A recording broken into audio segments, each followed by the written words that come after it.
Today we are going to learn how to write numbers in scientific notation. You should be on page 43 in your notes packet. Scientific notation is just a method of writing very small or very large numbers using powers of 10.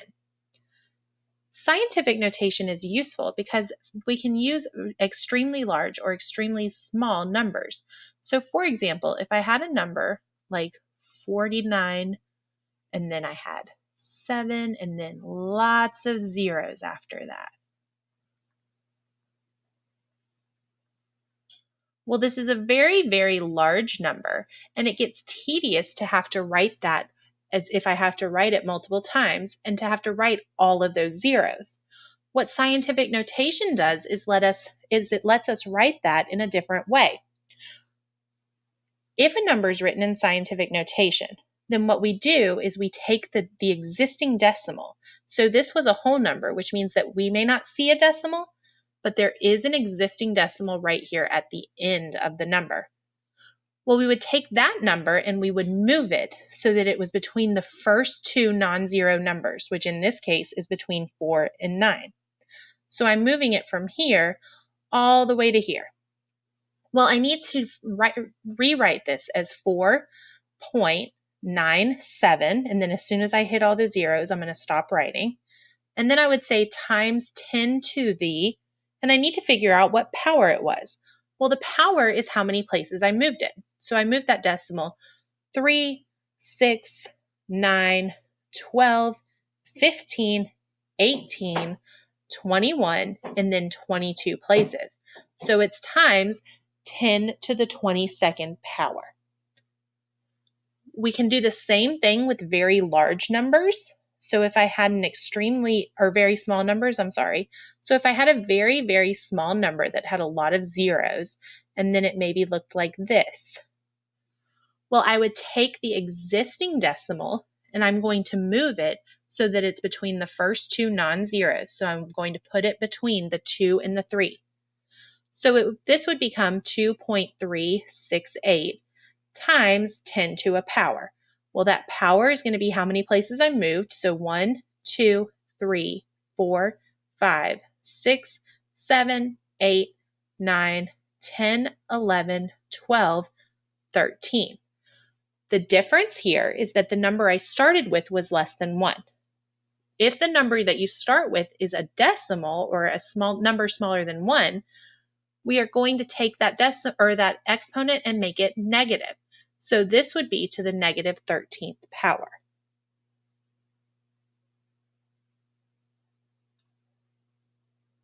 So again, if a number is written in scientific notation, then the number that is being multiplied by 10 has to be a number that is greater than or equal to 1 and also less than 10.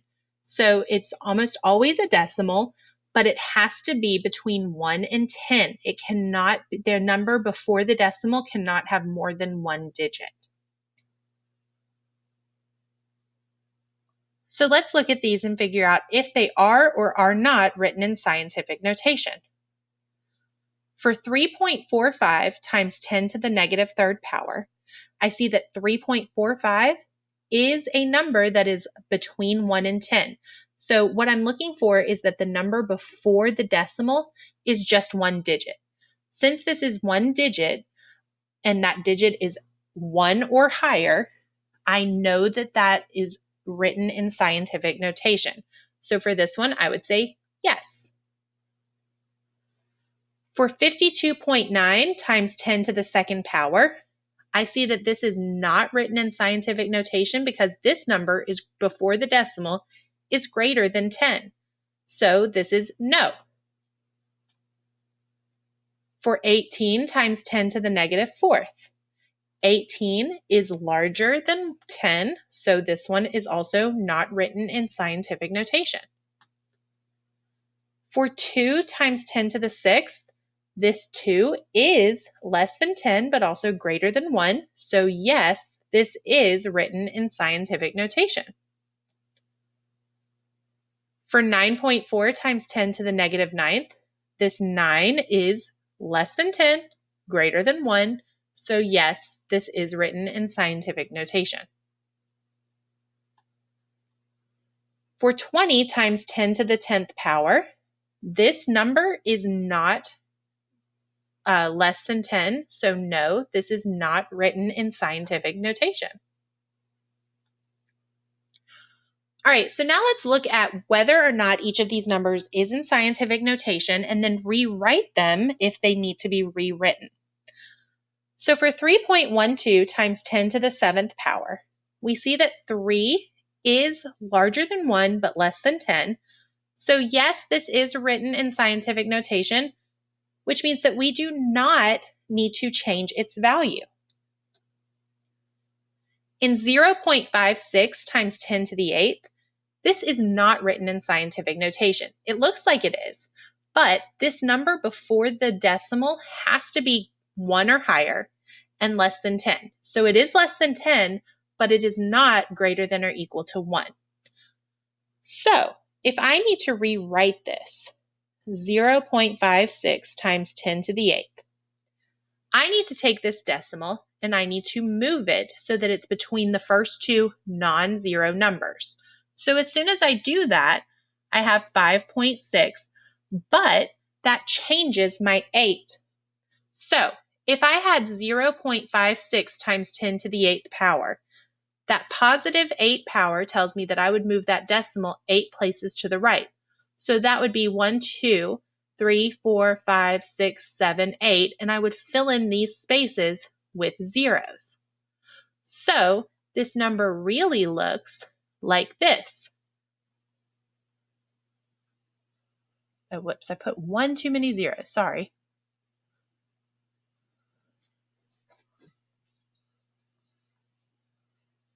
So it's really 56 million. But if I were to take this where the decimal really is and move it between the 5 and the 6, then instead of moving it 8 places, I really only moved it 7. So that becomes 10 to the 7th power. An easier way to remember this is that if you have to move it right, then subtract your exponent. If you have to move it left, then you're going to add to your exponent. It's actually kind of the opposite of what we think it should be.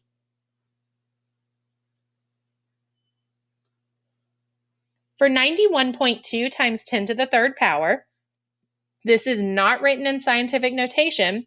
We know that that decimal actually needs to be between the 9 and the 1. So it needs to become 9.12. Because we moved to the left, that exponent actually needs to go up. So we moved left 1, so we need to add 1. So 3 plus 1 is 4, so this becomes 10 to the 4th power. For 7.6 times 10 to the negative 2nd power, we see that this actually is written in scientific notation, so it does not need to be rewritten. 0.13 times 10 to the negative 5th. This is not written in scientific notation because we know that this decimal needs to go between the 1 and the 3. Well, we moved it to the right 1 place. Well, remember when we're moving to the right, we're actually subtracting. And since we moved it 1, we'll subtract 1. So this becomes 1.3 times 10. And then negative 5 minus 1 is negative 6. 83.4 times 10 to the negative 9th is not in scientific notation. That decimal needs to be between the 8 and the 3, which means we need to move it 1 unit to the left. Well, as we move to the left, we're going to add. So we're going to add 1 because we moved 1 to the left. That means this becomes 8.34 times 10 to the, well, negative 9 plus positive 1 is negative 8. Now, positive powers are used to represent very large numbers. If a power of 10 is positive, you have to move your decimal to the right. If a number is greater than 1, you would write it in scientific notation as a positive power of 10. So let's look at these. 75 million rewritten in scientific notation. Because we know this is a number larger than 1, it's going to have a positive power.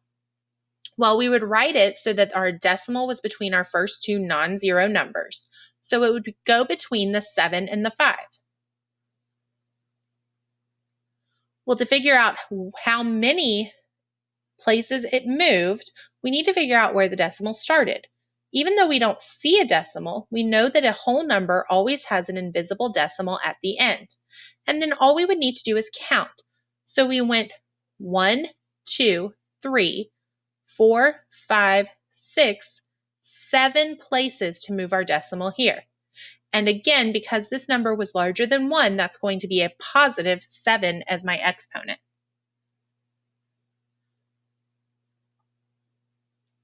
For 4,560, I need to move my decimal so that it is between my 4 and 5.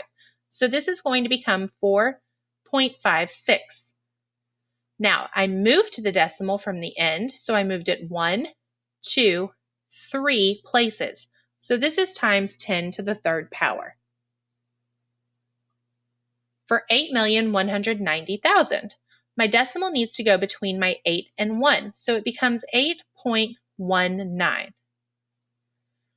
My decimal started at the end, so I moved it 1, 2, 3, 4, 5, 6 places, so this is times 10 to the sixth power.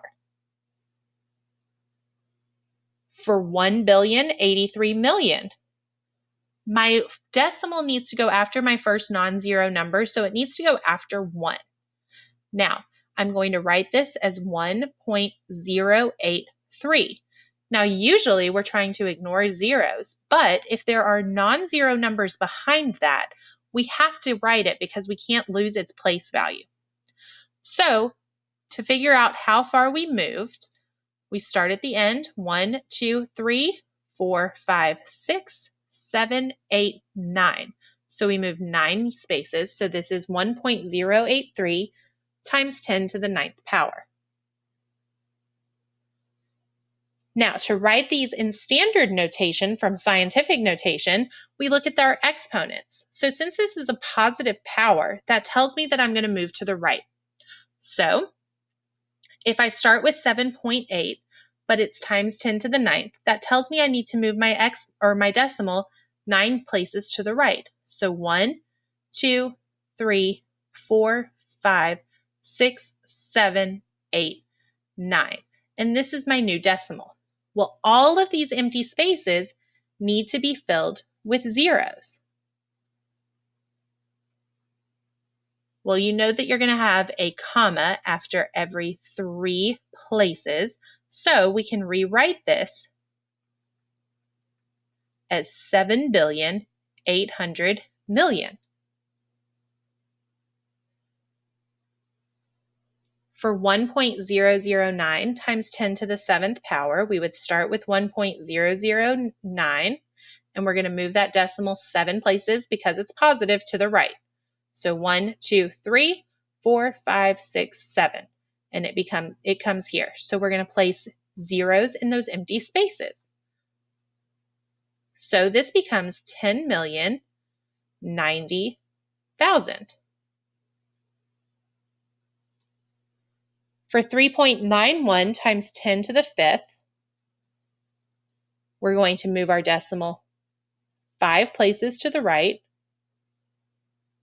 In our empty spaces, we're going to have zeros. So this becomes 391,000.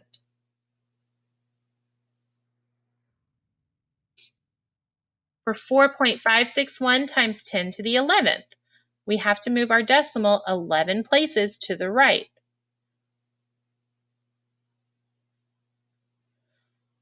We're going to fill this in, and for this one, we're going to have 8 zeros.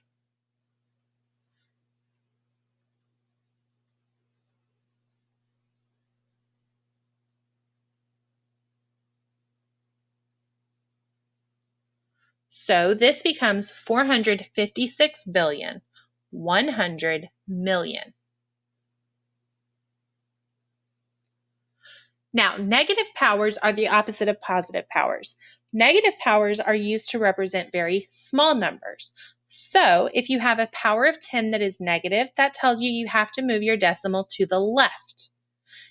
any number that is less than 1, so it's a decimal and it is less than 1, so between 0 and 1, you have to write it in scientific notation as a negative power of 10.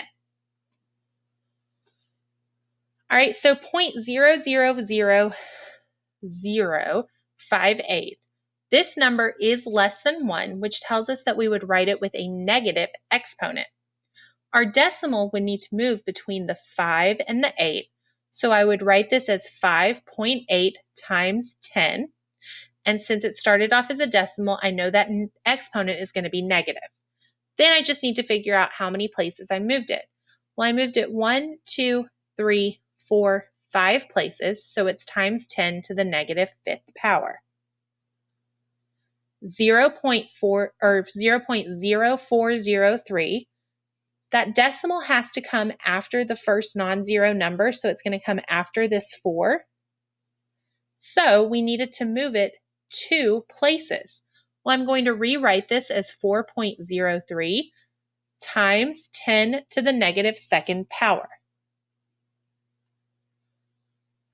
For this number, my decimal needs to move to between the 3 and the 7. So it's going to start off as 3.7 times 10 to the negative power, but we need to know how many places we moved.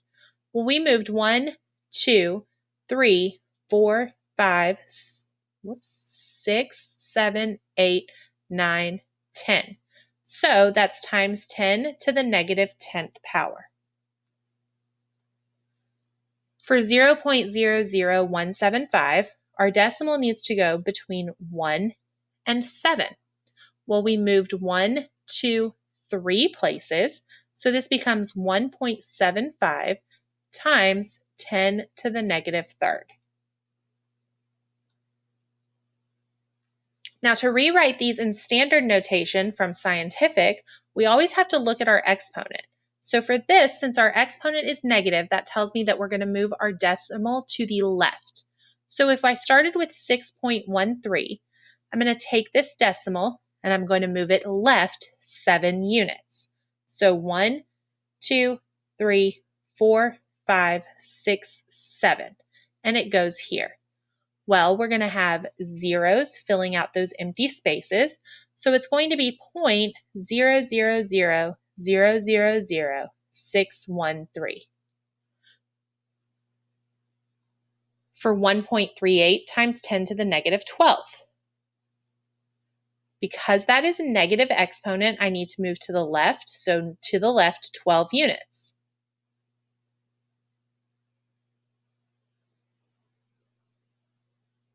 So here's my new decimal, and I'm filling in these empty spaces with zeros.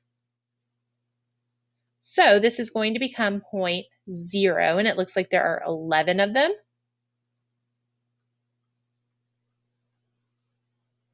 And then 138. So you can see that scientific notation would be useful because if you were writing this number over and over and over again, it is much faster to write this than it is to write this 50 times.